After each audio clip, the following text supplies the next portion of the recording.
You know why pirates never take women on their voyages but always take a few crows? Because during the long and boring voyage, women will become the object of competition among the lonely crew, thus affecting the internal unity. The crows, on the other hand, could have saved the lives of the entire ship at a critical moment. Just a few days earlier, Ragnar had gathered 20 young men to plunder the West. But in those days, when there was no compass, no one knew if there was a country in the West. Only rumors of beautiful landscapes and gold. It was for such an unrealistic dream that Ragnar took the risk of never returning to the unknown West. Of course, Ragnar wasn't just passionate and unprepared. At noon, he placed a disc called a sundial in the water. It's well known that the shadows are the shortest at noon, and this is a sundial that identifies the direction of the voyage based on the length of the shadows. As long as the shadow was on the first circle, it meant that the ship was heading west. Otherwise, the ship had to be redirected. The clever Vikings had a knack for it, but they were just a drop in the ocean in the face of nature. At night, the winds blow and the lightning flashes. To avoid being sunk by the waves, they had to lower the sails and push the oars to keep going. It was a night of storms and waves, but the Viking warriors were undaunted by these trials. The next day,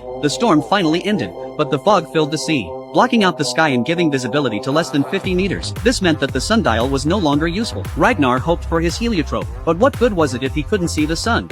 At the end of the day, the aimless crew began to curse Ragnar in frustration. Ragnar would not let this pessimism spread. He went straight to the man and stabbed him in the throat. All we could do was to hope for the two crows. Crows are one of the smartest birds.